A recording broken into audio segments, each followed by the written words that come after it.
je trouve que les meilleures équipes, c'est celles qui ont un vrai meneur gestionnaire qui contrôle le tempo, et c'est ce qui va manquer. Après, quand on a préparé l'émission, moi, ce qui m'est arrivé en premier, c'est de me dire, pas de panique. Bradley Beal n'est pas encore venu, n'a pas encore joué.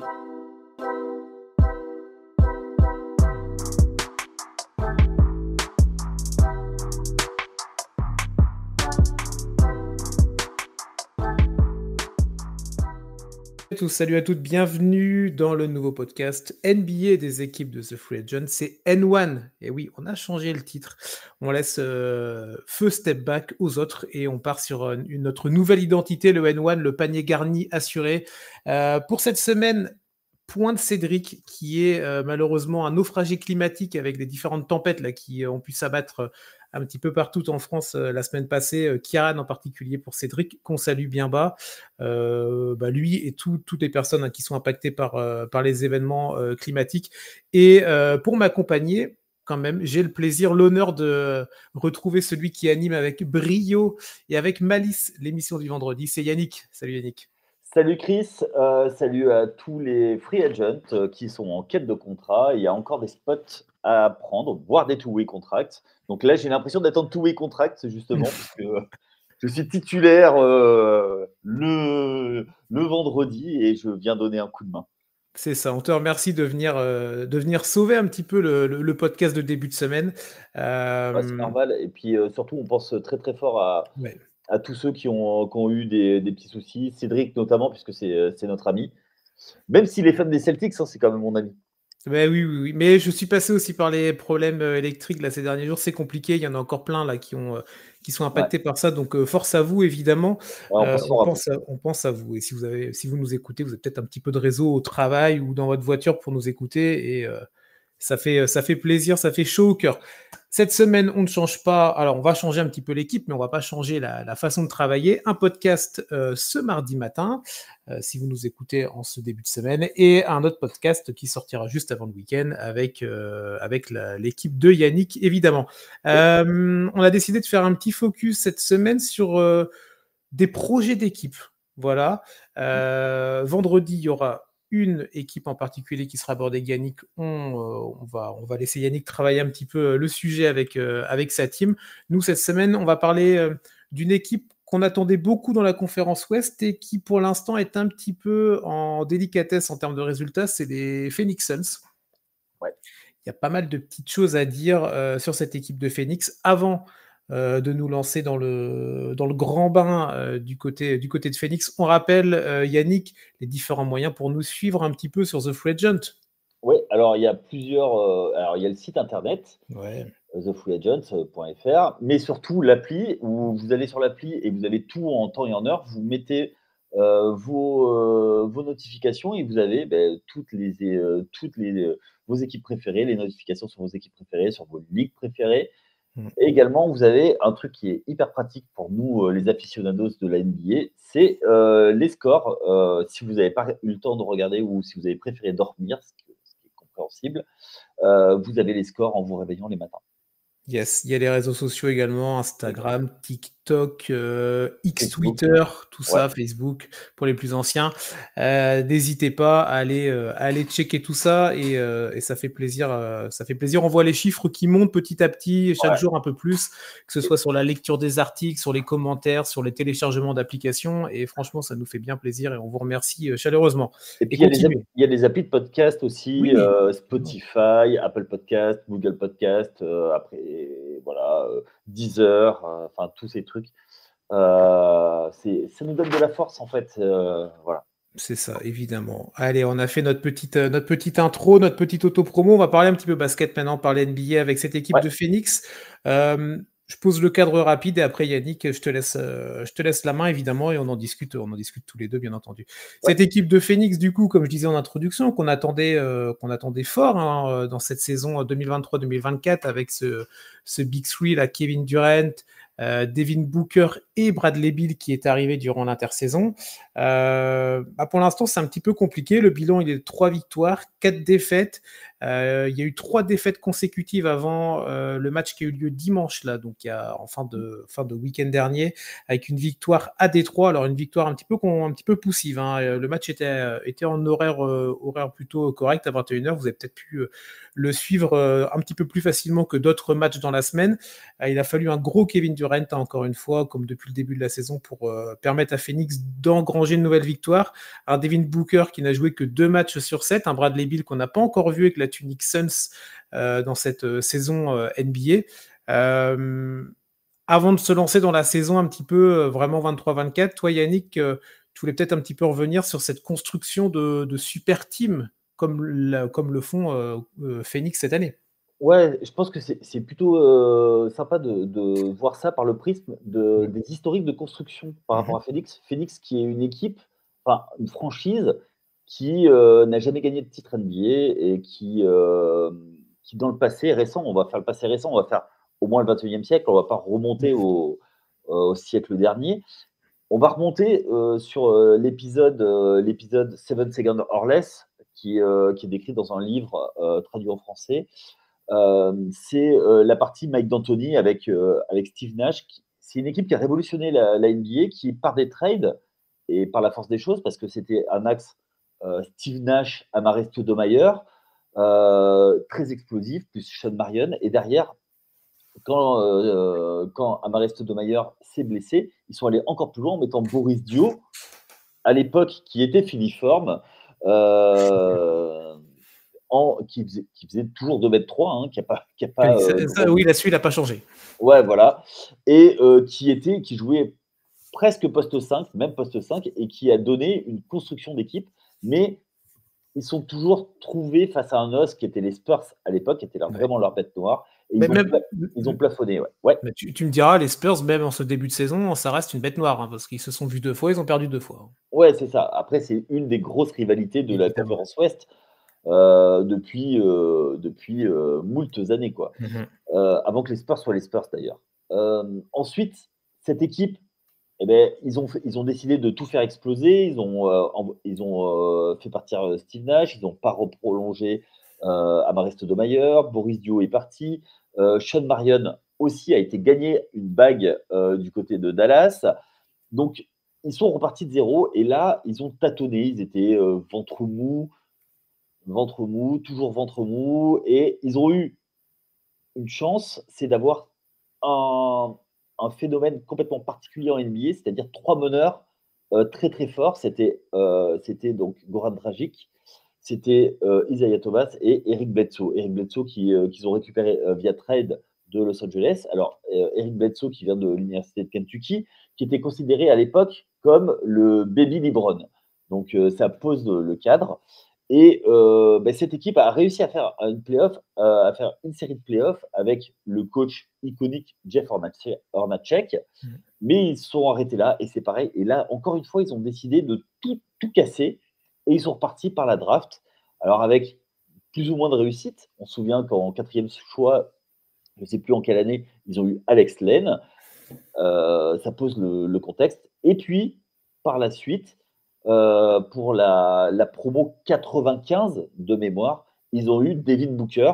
Alors, Devin Booker, qui était un joueur complètement passé en dehors des radars, il était border lottery pick, mais il était très très loin dans la draft. C'était pas un top 5, hein, ni un top 10.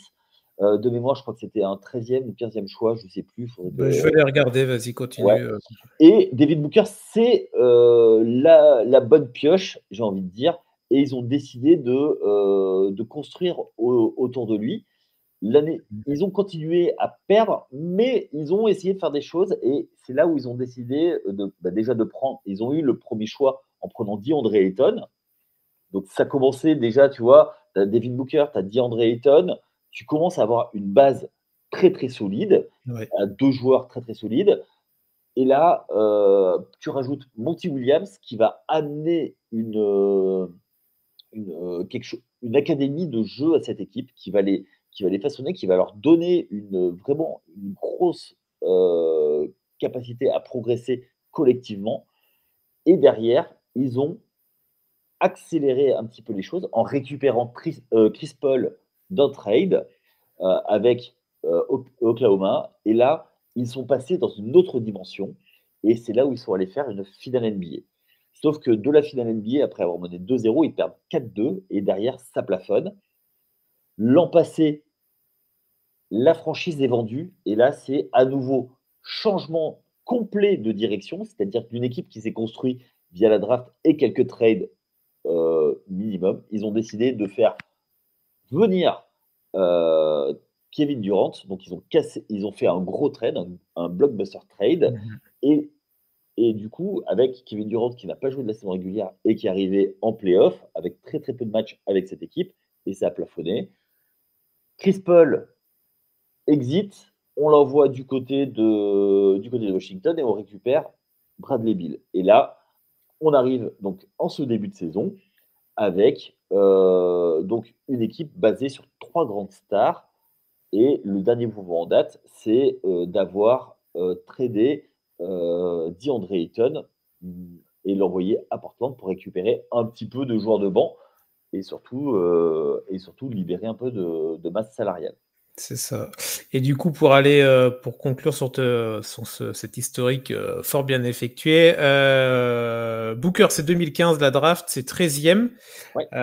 C'est la même draft que Towns, D'Angelo Russell ou Porzingis, par exemple. Tiens, alors, il était à la fac avec Karl Anthony Towns, ils étaient tous les deux à Kentucky. Et, Ouais. Et en fait, c'est un peu le système Kentucky. Pour ceux qui connaissent un petit peu la NCAA, le coach Calipari choisit les joueurs à mettre en avant et les arrière-shooters ne sont très peu mis en avant du côté de Calipari. C'est beaucoup les meneurs et beaucoup les pivots. Anthony Davis, Boogie Cousins, John Wall, Eric Bledsoe, Pat Patterson. C'est voilà ce type de joueur qu'il a mis en avant ces dernières années. Nerlens Noel, voilà, Julius Randle, beaucoup de joueurs qui passent par les Knicks. Enfin, voilà. Et du coup, tu t'en parlais, le changement au niveau du management principal, là, c'est avec l'arrivée des frères Isbia, Oui. Justin et surtout Matt, qu'on a beaucoup entendu, Matt Isbia. C'est lui qui était à la main, on va dire, si je peux me permettre, pour tous les trades dont tu as parlé, il y a quelques instants. Pour du coup venir gentiment sur ce début de saison 2023-2024, donc les Suns ont joué 7 rencontres, hein, on va pas être en mode conclusion hâtive évidemment, mais on peut quand même commencer à tirer quelques points, ou en tout cas soulever quelques points. Je le disais, David Booker, 2 seuls matchs joués sur les 7 de Phoenix, Bradley Beal 0, Kevin Durant a joué les 7 rencontres. Kevin Durant, c'est 35,6 minutes de temps de jeu depuis le début de la saison. On sait que c'est un corps fragile, KD, depuis quelques années. On se souvient des blessures aux Warriors ou encore aux Nets. Toi, là, comme ça, dans cette construction de super team, comme tu l'as très bien expliqué, il y a aussi Nurkic qui est arrivé dans la raquette à la place d'Ayton. C'est quoi le premier sentiment que tu as là quand quand tu t'es dit, quand on s'est dit tiens, on va parler de Phoenix et de leur bilan, c'était quoi le premier ressenti pour toi? Moi, le premier ressenti. Alors, avant qu'on parle ensemble de ça, moi, c'était attention, il n'y a pas de meneur. Et vous savez tous, les auditeurs, si vous nous suivez depuis quelques années, à quel point, pour moi, le poste de meneur est très important. Voilà, aujourd'hui, certes, il y a de moins en moins de meneurs, mais aujourd'hui, je trouve que les meilleures équipes, c'est celles qui ont un vrai meneur gestionnaire qui contrôle le tempo, et c'est ce qui va manquer. Après, quand on a préparé l'émission, moi, ce qui m'est arrivé en premier, c'est me dire, pas de panique, Bradley Beal n'est pas encore venu, n'a pas encore joué. Booker n'a pas tant joué que ça, il a été beaucoup blessé. Bon, s'ils reviennent en santé, ça va passer. Et après, en ayant regardé un petit peu mieux, alors on va pas dévoiler le chat interne, ce qui se passe sur le chat interne reste sur le chat interne, mais Youssouf Nurkic, moi je trouve que c'est une bonne pioche et que c'est lui aussi, le fait qu'il reste en santé va libérer beaucoup, beaucoup de choses pour cette équipe. Ok, bah, c'est intéressant. Je vais mettre sous le coude le sujet de Nourkic parce que je suis pas du tout d'accord avec toi, donc on va pouvoir en discuter. Ouais, Juste avant sur le meneur, moi c'est vrai que c'est un point que j'ai noté dans mon petit bloc là, en travaillant un petit peu sur cette équipe de Phoenix. C'est vrai que tu en as parlé, il y avait eu Chris Paul, ils avaient tenté le pari Chris Paul. Ça n'a pas été au bout malheureusement, comme à chaque fois avec Chris Paul, hein, j'ai envie de dire. Non mais tu me c'est vrai. l'enlèves, tu me l'enlèves de la bouche. Ben oui, on se connaît un petit peu maintenant, donc hop, je te l'ai prise au vol, celle-là. Il y a un mec aussi, Cameron Payne, qui était à Phoenix sur les dernières années, qui n'est plus Oui, là. Alors, c'est pas la superstar qui va faire cliquer, évidemment, mais ça restait un mec intéressant sur ce poste-là. oui. Euh, Même sans Booker, même sans Bill, bah, même avec plutôt, je veux dire, Booker et Bill, va pas y avoir de poste 1, tu sais, vraiment gestionnaire, un peu à l'ancienne, je remonte le ballon et c'est moi qui vais organiser le jeu. Ces mecs-là savent tenir le ballon, Durant Oui. aussi et d'autres, hein, savent faire tout ça. Ce sont de très grands joueurs, évidemment, mais moi je te rejoins, c'est vrai que quand quand t'as pas un meneur pur souche un peu à l'ancienne ou un peu traditionnel, bah déjà, tu sais pas que tu te mets une balle dans le pied tout de suite, mais tu te facilites pas la vie, tu vois. Mais en fait, plus que le meneur traditionnel, moi, la question que je me pose, c'est à la création, c'est qui va créer du jeu pour les Mm. autres. Ouais. Alors, on va tout de suite balayer. Je pense que on va balayer d'un revers de main cet argument. Je pense qu'il y a deux joueurs qui ont besoin de personne pour se créer des shoots. C'est Kevin Durant, voilà, c'est énorme, sa capacité. C'est peut-être le meilleur joueur de 1 contre 1 de toute l'histoire de la NBA. Et Ouh. Devin Booker, qui est un joueur qui, justement, lui, a peut-être Mm. un peu plus besoin, mais est capable, en 1 contre 1, de marquer des points en isolation. Donc, mais on sait très bien qu'une équipe qui joue en isolation dans les 2 dernières minutes pour donner la balle à son joueur star Mm. dans la hiérarchie pour gagner les matchs. Et là, l'avantage, c'est que tu as 2 voire 3 joueurs capables de le faire. Donc, tu peux varier sur qui tu vas jouer en isolation. Mais le problème, c'est que si tu fais ça tout le match, tu deviens prévisible et ça va manquer. Et il va manquer justement cette création Mm. et ce joueur un peu créateur. Et c'est ça qui va manquer. Et même pour le spacing, ça va manquer un petit peu de joueurs qui va créer du mouvement, créer des coupes à l'extérieur et tout ça. Ouais, je te rejoins sur le postulat. Euh, pour s'attarder un petit peu sur Durant, la seule vraie star de ce trio qui est là pour l'instant et qui est bien là, hein, 7 Ouais, matchs joués sur 7, donc plus de 35 minutes de jeu, je vous l'ai dit tout à l'heure. Le dernier match contre Détroit, là, donc, qui avait lieu dimanche dernier, bah, c'est 41 points. Alors, petite stat pour passer, c'est la première fois qu'il plante 40 avec le maillot des Suns. En même ouais. temps, il n'est pas là depuis 10 ans, hein, mais et ça fait, je crois, la troisième ou quatrième fois de suite qu'il en plante 40 à Détroit. Donc, ça fait partie de ces équipes qu'il aime martyriser, on va dire. Est-ce que tu n'as pas cette inquiétude comme je disais tout à l'heure, on connaît la fragilité, la santé de KD. Moi, alors, je trouve que KD joue beaucoup, joue trop. En même temps, Frank Vogel n'a pas trop le choix. Donc, Ouais. j'apporte la réponse à ma question. Mais tout de même, est-ce que tu n'as pas peur que tôt ou tard, tout ce temps de jeu accumulé par KD, il le paye lui et la franchise par ricochet, toi? Oui, après, donc, tu dis que ça va peut-être se calmer, je ne suis pas sûr parce que les 2 autres stars, Hmm. c'est pas vraiment le même poste. Tu vois, Oui, oui. c'est plus backcourt et lui, il est plutôt, allez, on va dire 3-4, on va dire 4 maintenant en vieillissant. Tu le mets sur un poste 4, il est toujours plus mobile qu'un poste 4 traditionnel et plus grand qu'un poste 3. Donc, si tu veux, c'est un petit peu toujours compliqué avec lui. Mais en isolation, voilà, maintenant il sait se gérer. Oui, oui, C'est-à-dire oui. que, tu vois, il va se mettre dans le coude, et il va prendre des longs de points, voire jouer dos au panier, il y a pas de problème. Après, c'est plus, effectivement, je pense qu'il va être benché un petit peu sur la saison, il va être géré, donc pour moi, il y a pas de problème. Mais il faut qu'il y ait au moins les 2 autres qui soient avec lui. Si, un des 2 autres est tout seul, c'est là où ça risque de grincer.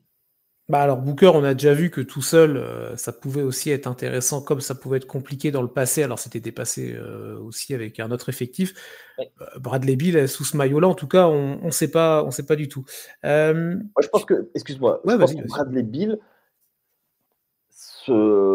avec tout le respect que j'ai pour lui, parce que c'est une superstar, je pense qu'il est quand même un cran en dessous de Kevin Durant et David Booker. J'espère pour lui que quand il a signé avec Phoenix, il savait que c'était l'option numéro 3 quand tout le monde est sur le terrain, tu vois, évidemment.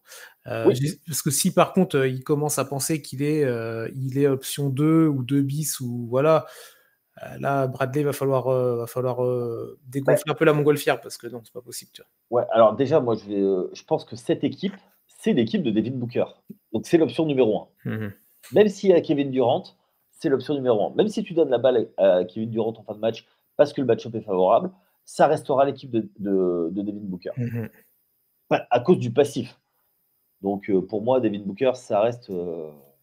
Et alors, après, moi, je l'ai vu jouer de mes yeux vus il y a 6 ans maintenant. Ok. Euh, à l'occasion d'un séjour, aux États-Unis.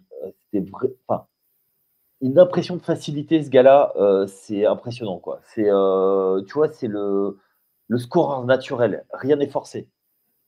Tu Ah vois, oui, oui, tu oui, vois ce bien que je veux sûr. dire? Et ça restera toujours son équipe, rien que pour ça.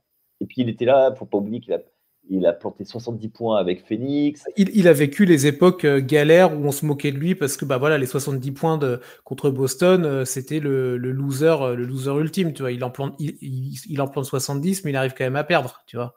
Oui, mais d'un autre côté, Phoenix fait, Boston Oui, le laisse marquer, quoi. c'est vrai, c'est vrai. C'est: «Allez, vas-y mon grand, nous t'inquiète pas, c'est autre chose». C'est ça, nous on joue autre chose, toi. On joue la victoire. Toi, tu peux mettre les points.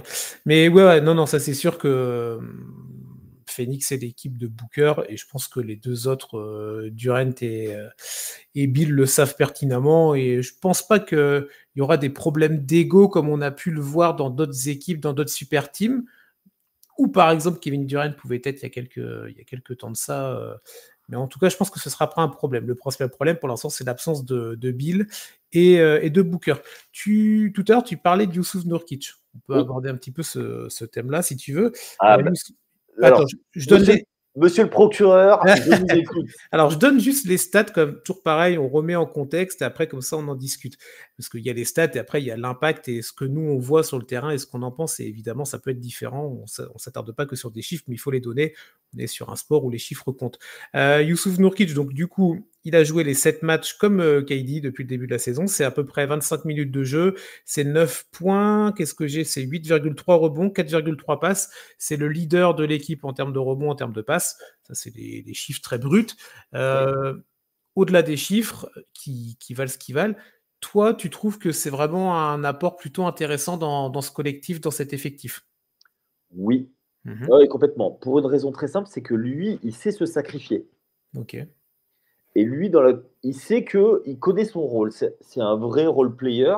Il est là pour mettre des tartines, prendre des rebonds et surtout en rebond offensif, ramasse-miettes. C'est-à-dire que si un rebond offensif, il peut remonter, mais sinon c'est prendre des rebonds, alimenter les trois stars. Quand les trois stars seront là, il n'aura pas de ballon, il aura très peu de ballons en attaque. Il fera peut-être du pick and roll. Il ira poser les écrans sur le pick and roll Mhm. et il va rouler pour faire un leurre. Et eux, ils vont se lever, ils vont shooter. À mon avis, ça va être ça son rôle, et de faire l'essuie-glace. Donc pour moi, c'est ça Youssouf Nurkic. Et je pense que il peut faire un peu ça et il aura un petit peu un rôle dans les Warriors. Comment il s'appelait le Géorgien Zaza Pachulia. Ah oui. Ce sera Ah oui, un Zaza. lui, en termes de tartines, il en mettait des bonnes, hein. Là-dessus, ça rigolait pas. Allez, Alors, continue. je- dans toutes les équipes, il faut quelqu'un qui soit un policier et qui mette des tartines, hein. C'était pas Chula, c'était la première époque Warriors, en tout cas la première époque Curry et compagnie. Hein, c'était le début, les C'est premiers ça. titres, hein, pas de Choulia. Hein, c'était Oui. souvenir pour ceux qui ont connu cette époque-là. Alors, sinon, c'était la deuxième époque parce que la première, celui qui mettait des tartines, c'était Andrew Bogut. Ah oui, oui, c'est vrai, c'est vrai. L'Australien, premier choix de la draft 2006, 2005, 2006. Ah peut-être, ça je sais pas, je l'ai pas. Avec Milwaukee. Bon, en tout cas, ça vous donne un petit peu l'aperçu de ce que toi tu peux en attendre, en tout cas. Oui. Alors moi, je te rejoins sur le côté l'apport limité offensivement quand les trois seront là. Alors pour l'instant, ça reste que du conditionnel parce qu'on les a pas vus ensemble. Là, moi, tu vois, il en manque 2 des 3, allez, parce que Booker n'a joué que 2 matchs et il était pas là dans la plupart des matchs. Je trouve que pour l'instant, offensivement, moi, je peux m'attendre à plus, tu vois. Oui, quand les 3 seront là, OK, mais là, pour l'instant, tu es quoi? Tu es à même pas 10 points? Tu es le combienième? Tu es le 5e meilleur marqueur de l'équipe, sachant que dans les 5, tu as Devin Booker qui est à 31 points, mais qui n'a joué que 2 matchs. Donc bon, moi, je trouve qu'il n'apporte pas suffisamment pour avoir vu en bonne grande longueur le match contre Détroit. J'étais assez déçu de l'apport. Alors, offensivement, défensivement également. Alors, après, défensivement, on sait que Jusuf Nurkic, je sais pas, il ne sera jamais dans le titre de défenseur de l'année. Hein, c'est pas non plus ce qu'on peut attendre de lui. Mais on a pu le voir à l'époque, à Portland en particulier. Mais du coup, tu vois, je me dis, si offensivement, quand ils seront tous là, il va pas ou peu apporter, il va apporter sur les écrans, sur des trucs comme ça, tu vois, mais statistiquement, il va peu ou pas apporter. Et si déjà de base, défensivement, c'est pas un foudre de guerre, je me dis, je suis pas sûr que l'apport soit vraiment très intéressant pour cette équipe de Phoenix. Je dis pas qu'il va être inutile et qu'il faut le mettre en bout de banc et qu'il ne joue pas. Mais moi, tu vois, je me dis, alors, Ayton, il y a eu le passif avec Phoenix. Il fallait arrêter, il fallait passer à autre chose. Hein. Je ne dis pas qu'il fallait garder Ayton, mais je ne suis pas sûr qu'un mec comme Nurkic soit le bon profil pour une équipe comme ça quand ils seront tous viables et en condition de jouer. J'espère me tromper, tu vois. Je ne suis pas fan de Phoenix, mais pour les fans de cette équipe-là. Mais pour l'instant, je suis déjà dubitatif alors qu'il manque 2 joueurs sur les 3 du Big Three. Donc je me dis que quand les 3 vont arriver, on va le voir encore moins, tu vois. Ah oui, mais complètement. Mais après, est-ce que ça va vraiment être son rôle? Non, oui, comme tu dis, oui, il va s'effacer pour le collectif, il va arriver avec ce qu'il sait faire. Mais le problème, c'est que ce qu'il sait faire, si déjà offensivement, on n'a pas besoin de toi parce que tu as 3 monstres, qui peuvent te planter 25-30 points par soir, on se dit, on attend de toi que tu travailles de l'autre côté du terrain, tu vois, défensivement. Jusuf Nurkic, défensivement, excusez-moi, mais je veux dire, même nous, on peut passer, toi. Alors, je ne suis pas aussi d'accord que toi là-dessus. Je trouve que ça peut être un très bon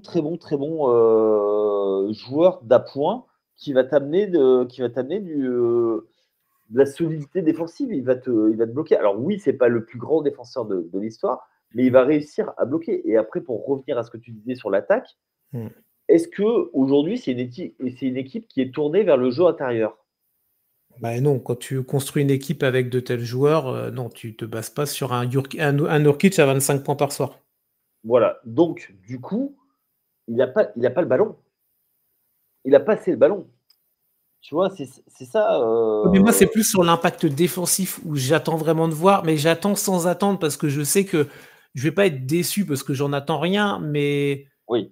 tu vois, je vais me dire, bon, ouais, voilà, c'est bon, il est là. Et toi, je crois, comment il s'appelle? C'est Drew Eubanks qui est là en backup.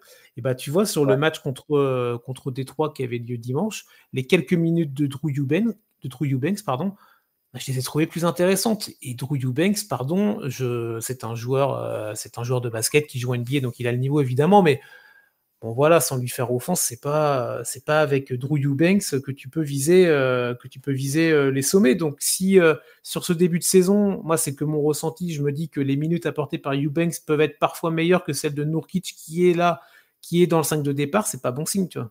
Ah oui, non, mais je l'entends. Après, moi, je parle de la valeur intrinsèque du joueur. Pour moi, je pense que tu vois, tu peux le faire jouer à la fois post-up à la fois en pick and roll et à la fois en pick and pop, c'est-à-dire, parce qu'il a quand même une petite patte, pour shooter externe, hein. Oui, oui, oui, il a de la technique dans les mains. Ça, il a quand même un Donc, petit peu. tu vois, je parlais de spacing tout à l'heure, un joueur comme ça peut être vraiment pas mal pour étirer et quand il veut quand même, il prend de la place, donc il peut être dur au sol Mmh. et tu vois, bloquer des pivots adverses. Tu vois, clairement, si le jour où il a envie, il va pouvoir aller chercher un joueur qui veut le jouer poste bas, quoi. Oui, ouais, oui, ouais, je suis davantage sceptique que toi sur Nurkic globalement. Mais bon, après, à lui de prouver qu'il peut trouver sa place dans ce collectif, apporter, en termes de défense, en termes de peut-être de points, de quelques rebonds, de positionnement sur le terrain et pour faire changer ça. Mais voilà, ça va être une des questions qu'on peut se poser sur Phoenix, au-delà évidemment de l'avenue des trois joueurs de Bill Booker et Durant. Est-ce que toi, sur cette équipe de Phoenix, il y a un dernier point que tu vas aborder en particulier qui te. Bah, moi, je trouve qu'ils ont eu aussi un joueur qui est important pour eux, qui va prendre de l'importance au fil de la saison, Mhm. c'est Gordon. C'est un joueur Eric Gordon, qui, ouais. ouais, c'est un joueur qui est un petit peu sous-estimé, qui a toujours été plus ou moins 6e homme. Ouais. Hem, Quand il était à Houston, il a fait des allers-retours. Je trouve que c'est un joueur qui peut prendre feu et qui est toujours bien d'avoir, un vétéran comme ça et sur la deuxième unité et c'est ça, ça peut être, ma foi, très intéressant, à avoir. Ah, ah. Attendez. Bon, c'est pas grave, tu as droit d'être appelé par qui tu veux pendant le podcast, il n'y a pas de souci pendant que tu nous Oui, oui. coupes. Non, non, mais vas-y, pendant que tu nous coupes ça, Non, juste pour non, c'est donner. coupé, c'est coupé, C'est c'est coupé. coupé, et ben je te laisse continuer. Non, non, pardon, excuse. Oui, ce que je disais, c'est qu'un vétéran comme ça qui tient la balle, qui est capable, qui sait ce qu'il faut faire pour gagner, alors même Ouais. si, s'il n'a pas gagné, mais qui a droit, qui est capable de contrôler les rythmes, justement, ça va peut-être être le joueur qui va faire sortir un des joueurs, extérieurs dont on a parlé tout à l'heure Ouais. et qui va finir les matchs ou qui va, tenir la balle quand il va falloir tenir la balle. Bah, tu as des équipes, tu vois, où tu es en recherche d'avoir un mec, une sorte de pistolero qui peut t'envoyer, des fléchettes en fin de match ou dans des moments où tu es peut-être un petit peu, c'est un petit peu plus compliqué. Tu vas avoir, 2 des 3 stars qui sont sur le banc parce qu'on est dans le deuxième quart-temps, tu es dans la seconde unit et bah, tu vois, tu as ce mec-là, il peut typiquement faire ça. Le match contre Détroit, bah, c'est 21 points. Contre, le premier match contre San Antonio, c'est 20 points. Contre Utah, c'est 21 points. Avec sa manière de shooter très particulière, hein, qui lui appartient, le côté un peu, tu sais, il est assis un peu dans une chaise là, comme un Oui. roi là, mais on le reconnaît un peu à ça aussi, tu vois. Oui, oui, tout à fait, tout à fait. Après, alors les mécaniques de shoot, c'est un peu particulier, hein, ça dépend de beaucoup de choses. Je vous renverrai un podcast qui a été fait, cet été où j'ai interviewé un psychologue du sport travaille beaucoup autour de la vision Mmh. et de la cible. Voilà, il a développé ça en fonction de sa motricité visuelle. Donc, du coup, ouais, c'est plutôt, enfin, c'est un vétéran, donc il sait bien ce qu'il faut faire.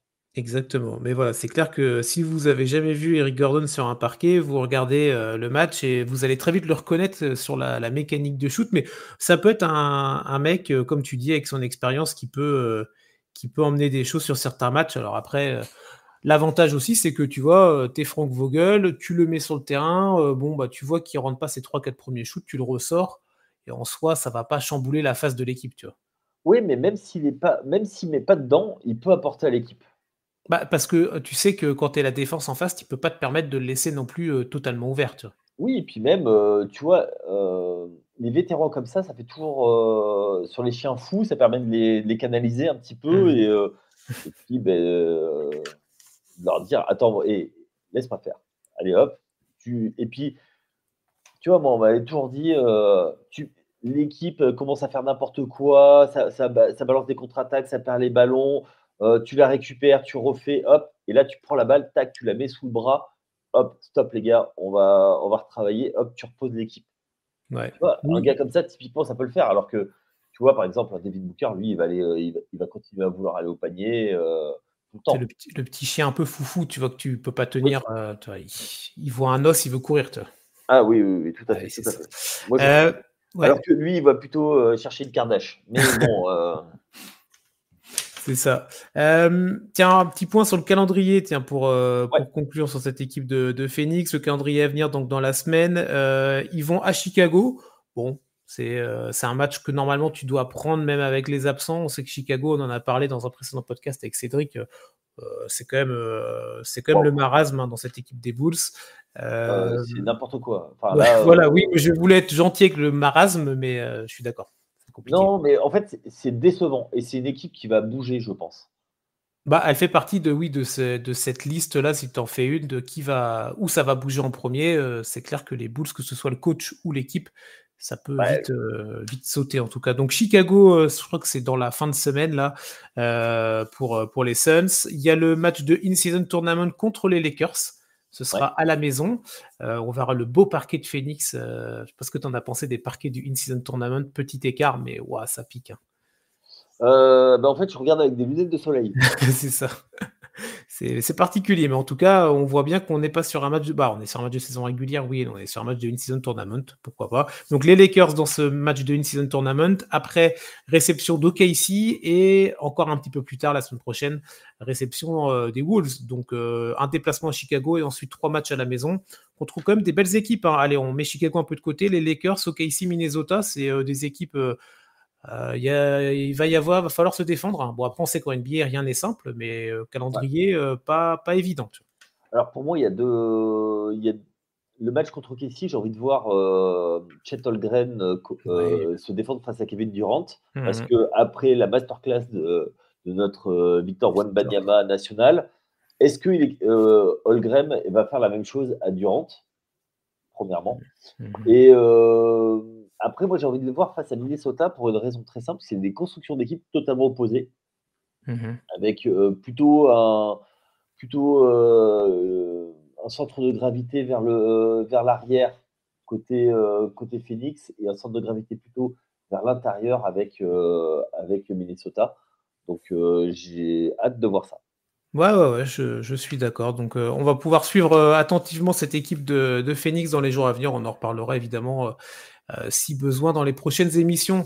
Voilà, on a fait le tour un petit peu de cette équipe des Suns. On va les laisser travailler. On espère le retour de Bill Booker, évidemment, pour pouvoir les observer et les analyser avec avec l'effectif au complet, bien évidemment. Merci Yannick pour l'émission, pour Ah ta ben non, avec venue. plaisir, c'est toujours un plaisir Ah, de te retrouver, Chris. bien aimable, mon cher. Merci à toi. Merci à vous de nous avoir écoutés, surtout. Vendredi, vous retrouvez Yannick. Vous avez une double dose hein, cette semaine. Voilà. Ouais. Il n'y a Ouais, ouais. pas. Après, si vous êtes en manque, vous pouvez venir voir sur la NFL. Hein. Ah, c'est ça, ouais, bon, attention, tu vas avoir des groupies qui vont venir sur tes réseaux perso, mais oui, c'est vrai que tu es aussi sur la NFL, Tailgate, là, il y a quoi, Ouais. 2-3 émissions par semaine? Alors, il y a un live le dimanche soir à partir de 17h30 pour présenter la Red Zone Mm. et j'interviens sur l'émission du mardi également, qui est le débrief de la soirée du dimanche. Voilà, donc vous avez l'avant-journée le dimanche et vous avez l'après-journée. Exactement. Voilà, franchement, c'est bien fait, hein. J'ai l'impression que ça a Ouais. été travaillé, toi. Ouais, bah, du côté de la NFL, ça travaille aussi, hein, donc voilà. Ça travaille surtout du côté de la NFL. Nous, la NBA, on arrive un peu comme ça, main dans les poches, tu vois, on regarde quelques matchs et après on vient discuter, mais la NFL, ça bosse, ça bosse. Ouais, mais les 2, tu vois, il y a un dénominateur commun, c'est le talent. Ah, c'est ça, c'est peut-être toi qui dénote. Ouais, voilà. Ah ouais, Ouais. non, Bon, non, on laissera les gens faire leurs conclusions. Voilà. exactement. Bon, Ça va. merci. Merci Yannick, merci à vous surtout. On arrête nos digressions, on vous laisse tranquille. Prochain podcast, donc NBA N1 vendredi avec Yannick. Vous parlerez d'une autre équipe, un autre projet, un autre process. Voilà. Un petit indice comme ça peut-être. Exactement, bah, tu as tout dit, tu as fait le teasing qu'il fallait, donc Bon, voilà. voilà. Ce Allez, sera ça. c'est parfait. Très bonne journée à vous, très bonne semaine. Profitez des matchs de NBA, éclatez-vous bien et prochain podcast vendredi. Et moi, je vous retrouve avec plaisir et j'espère surtout avec Cédric Ouais. la semaine prochaine. Allez, bonne journée à vous. Bye bye. Ciao and one.